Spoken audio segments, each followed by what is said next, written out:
Where did my money go? Have you ever asked yourself such a question? Yes or not? But then you can't ask that question unless you are reeling from a mistake. And this video is about the mistakes we make with our money, either consciously or unconsciously, either knowing or not knowing, either from the environment that we live in, from our peers, all those things. The bottom line here is that unless we become intentional, these financial mistakes that we make can deeply affect our financial future. Mistake number one: spending without a budget. Yes, you don't have a budget, so at the end of the month or whenever you get the money, you go straight into spending. How can you track where your money is going unless you have a budget? You can't. So what is the lesson here? Just create a simple budget. The other thing is living beyond our means, and I think this is the biggest mistake we make. Like the other day, somebody told me that he was earning 8,000 shillings, yet he was living in a house where he was paying rent 8,000 bob. So how did he make the in between? We live beyond our means because we want to keep up with the trends. We want to make our friends, the peers, we want to make them happy. The FOMO, fear of missing out. We need to buy the latest phone just because my friend or I saw it with somebody. Those are things that we should not do. We need to spend less than we earn while we focus on long-term financial stability. The other mistake I can think of is about failing to save early. Whether you are in employment or not, remember you are growing old.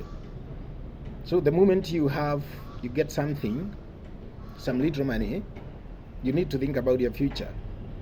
Otherwise, when the retirement bell rings, it might be too late for you to start saying, I'll save.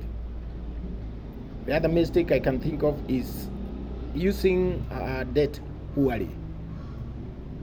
We all, in one time or the other, have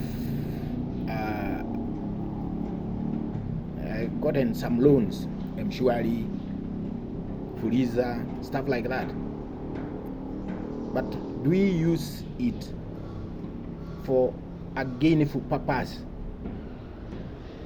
Mostly we don't. So what we need to do is we need only to borrow only when necessary and for productive reasons, like business or even education, your own education, if not the education of your kids, but not for consumption. There is also another mistake you make, lacking financial goals.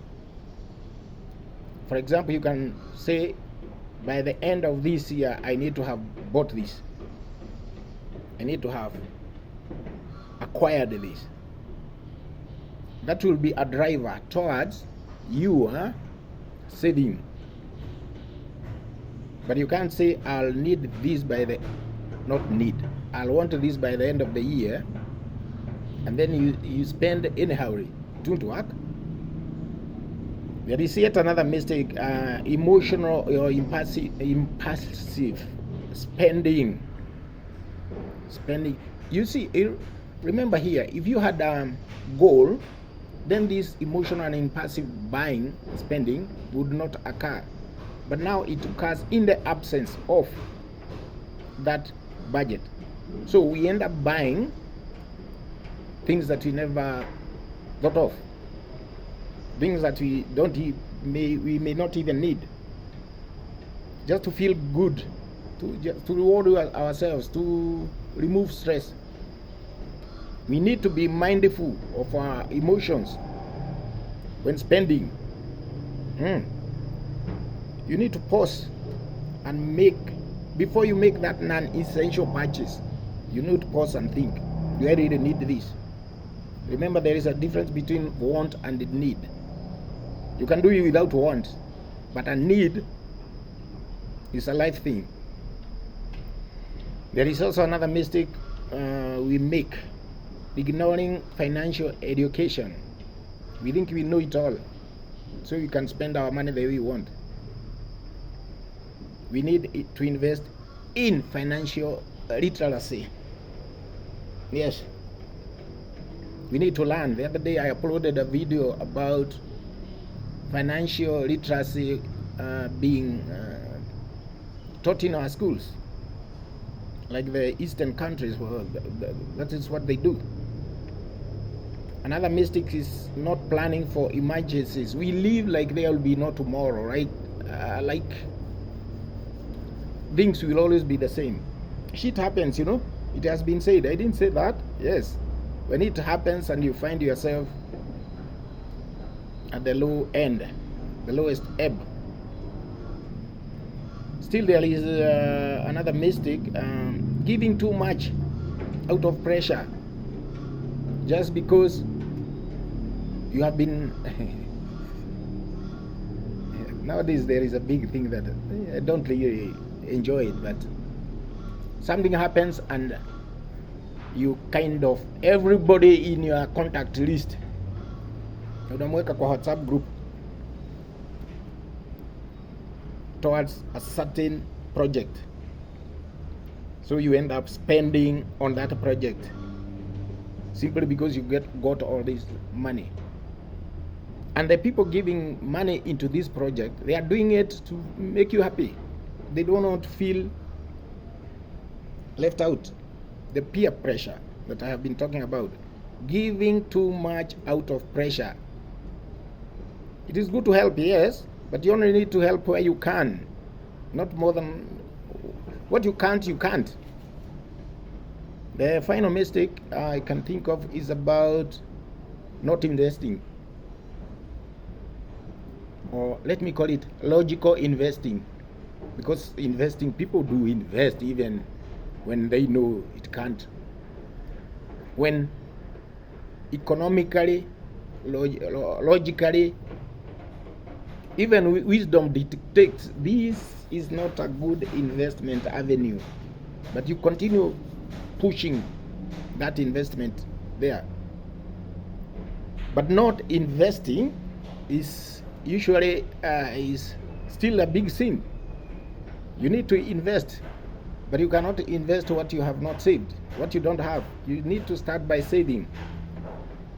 Invest what you have saved. When you get the profits, reinvest the profits, so that money can now start working for you. And then the profits gained from the original investment is again reinvested, because money is a tool to take you to places. That is why I wrote the book. Nobody told me money would take me there. Okay? It is a tool. But if you don't learn how to use it wisely, it will control your life. It will take you there where you did not want that little money you have. And remember, it is not about how much money you make. It is how you manage your money, what the little you have. And if you don't tell your money where to go, it will take you there.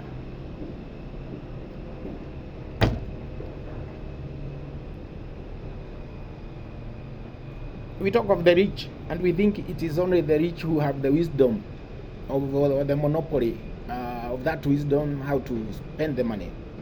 No. When you are literate financially, you'll go where you want. You'll get the money that you need, so that now you start saving and investing, reinvesting. And it doesn't matter much. Most of us will make another mistake, I should have said it there before, of thinking that there shall come a time we'll have a huge amount of money somewhere, seated somewhere, or you find money dropped somewhere.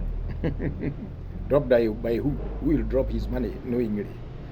Even as little as 50 bob, that can work.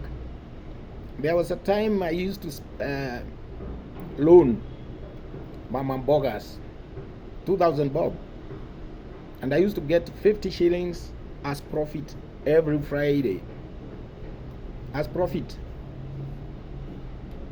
every Friday. 1 week I would get about 500 shillings as profit from my several investments in the women, and that was a lot of money. Even the investment we are talking about, start buying small things. For example, the people who buy plots, don't go where already people are full, are already there. Economics dictate that your money will not make more money if you take it where there is a lot of money. No, enda pale kidogo kidogo kunauzwa boroti maguta. Oh my God. And let the money sit there. In the near future, people will start coming there. Now it will be your time to sell the plot. So there's nothing else I can add, and I think that's enough for you for today. But the bottom line here is invest in as little as you can and don't make the mistakes. What is the purpose of going to work every morning and then you make those mistakes while spending your money? My friend, you need to take care. If you think I have told you something, either subscribe or like. Yeah, just give me the motivation to come up with something else. Meanwhile, cheers.